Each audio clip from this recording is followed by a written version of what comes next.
Hello mga mare ko, welcome ulit sa aking mini vlog. So ayan, kung bago ka pa lang sa aking channel, please pa-follow naman ako at pa-share itong video. Pa-like na din mga mare ko. So ayan mga mare ko, bali araw ngayon ng Sunday. Bali nandito ngayon kami sa clinic ng aking pinagtatrabahoan. Bali sinamahan ko nga po pala ito si partner ko dito. Kasi siya nga po pala ang kinuha ni Doc para gumawa ng lababo.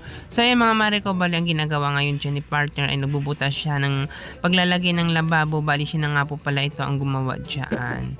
So ayan mga mare ko, bali construction worker nga po pala yung aking partner. Bali siya na nga din po pala ang nagkabit ng inidoro at saka siya na din yung gumawa ng cabinet na yan. Bali hindi niya lang natapos, bali bumalik kami dito ng Sunday para magbutas siya ng lagay ng lababo. So ayan mga mare ko, bali linggo nga po pala ito pinagawa dahil maingay pag nagpupukpuk siya, lalo na pag naglalagari. Hindi kayo magkadinigan ng mga pasyente, lalo na pag may nagtatanong. So ayan mga mare ko, bali pumasok nga po pala ako dyan sa CR at tiningnan ko kung ano nang ginagawa ni partner. So ayun mga mare ko, hanggang ngayon nagbubutas pa din siya at mukhang nahirapan siya. Bali tumungtong nga po pala siya dyan. So ayan, habang nagagawa siya, tinitingnan ko siya. So ayan mga mare ko, maya maya inatapos na siya. So ayun na nga po pala yung lababo. So ayun mga mare ko, maliit nga lang po to kasi nasa CR lang naman to. So ayun mga mare ko, bali ang ginagawa na ulit niya ay nagbubutas ulit siya ng paglalagyan ng gripo.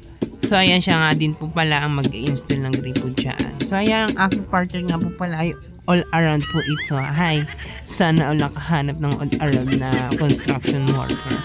So ayan mga mare ko, bali natapos na nga po pala dyan si partner magbutas at agad-agad niya ito sinalpak yung gripo. So ayan mga mare ko, bali lumabas nga po pala ako dyan at inutusan ako ni partner para kunin yung mga gamit niya na nasa labas. So ayan mga mare ko, bali natutuwa nga po pala ako dyan sa gripo namin na napaka-cute. Bagay na bagay lang po talaga siya sa CR.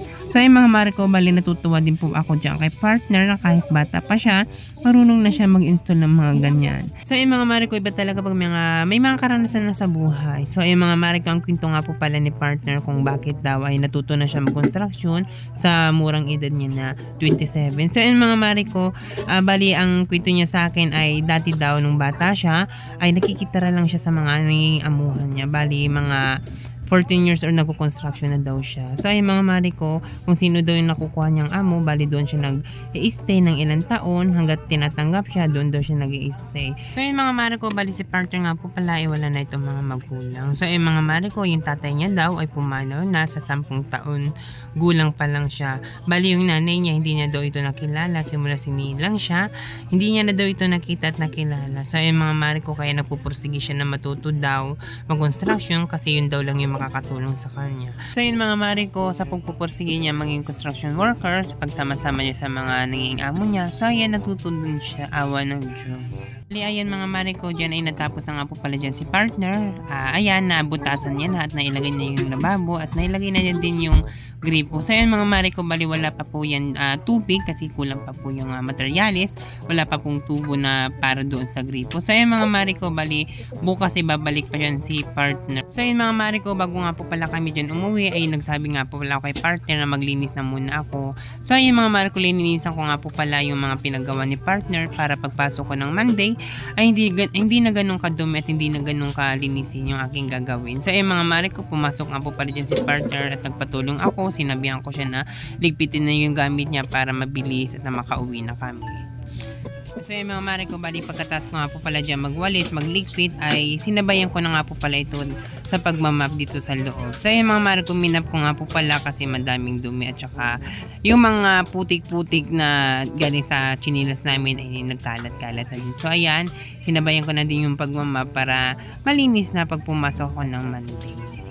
So yun mga mare ko, bali tapos na nga po pala ako dyan magmap, ay pauwi na sana kami. Bali may nakalimutan nga po pala dyan si partner ikabit. So yung mga mare ko, nakalimutan nga po pala niya yung pinapakabit ni Doc.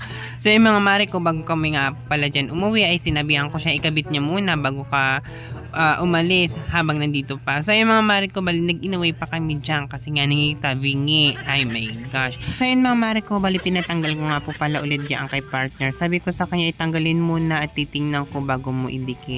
So yung mga mare ko, dinignan ko nga po muna bago niya idikit kung pantay. So yung mga mare ko, bali nagpantay na naman na. Bali sabi ko sa kanya, idikit na yan, makauwi na tayo. So yun mga mare ko, bali after nga po pala ng clinic ay dumiritso na nga po pala kami dito sa palengke. So yun mga mare ko, bali bali nag-request nga po pala dyan si partner na maglinaga kami daw ng buto-buto. So ayun yun daw nga muna yung aming ulam. Gusto niya ng sinabawan. So ayun mga mare ko, bali sinabihan ko si partner, sige go. So ayan, bali maglilinaga kami ng buto-buto niyan. So ayun mga mare ko, bali nakapili na nga po pala si partner. So ayan, sabi ko sa kanya, huwag masyadong mabuto kasi wala na tayong makakain noon. So ayan, lagyan mo naman ng laman-laman. Hi, Sos Maria. So ayan mga mare ko, bali dumaan na nga din kami dito sa Gulayan para bumili ng sangkap ng aming linaga. So ayun mga mare ko, bali hindi pa pinapansin dyan si partner dahil may bumibili pa. So ayun mga mare ko, bali pinansin na nga po pala dyan si partner ni kuya. So ayun mga mare ko, bali naghahanap nga po pala dyan si partner kung ano isasangkap niya sa mga mare. Di na yan, nakarating na nga po pala kami ng aming bahay. So ayun mga mare ko, dali-dali nga po pala ito ni partner, nilugasan yung buto-buto. So ayun mga mare ko, bali nagsahin na nga po pala ako dyan para makakain na kami.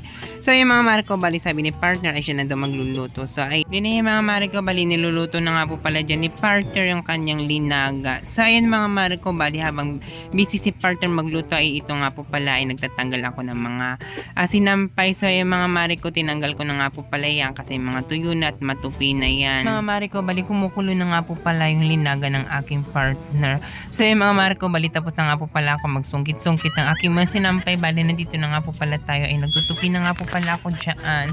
So yung mga mare ko, habang busy sa yung aking partner magluto ay ito nga po pala ay busy din nga po pala ako dyan magtupi. So yung mga mare ko, habang nagluluto siya, dinadahan-dahan ko yung aming mga tupiin para sa ganun pag natapos siya magluto ay matatapos na din ako dito magtupi at na makakain na nga din po kami dyan. So ayun mga mare ko, bali natapos na nga po pala dyan magluto si partner, tapos hindi pa ako tapos. So ayun mga mare ko, bali nagugutom na nga po pala ako dyan. So ayun, naglaglagan yung aking pinagtutupi.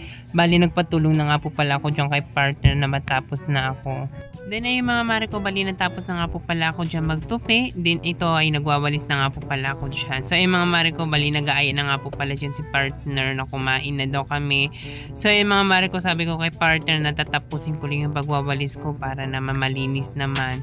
So yung mga mare ko, sabi ko sa kanya pag natapos ako magwalis ay ayan, kakain na tayo. So yun mga mare ko, bali nagsandok na nga po pala dyan si partner ng ulam. Sabi niya ikakain na daw kami at nagugutom na daw siya. So yun mga mare ko, hali kayo't kain tayo. So yun mga mare ko, bali kumain na nga po pala kami dyan. Sabi ko kay partner ay dito na tayo kumain sa lapag at tinatamad na ako tayo ng isang lamesa. So yung mga mare ko, bali hanggang dito na lang po pala yung aming video. Salamat sa iyong panunood mga mare ko. Pa-share ako at pa-like. Comment na din sa baba kung hanggang saan nakakarating ating video. Salamat!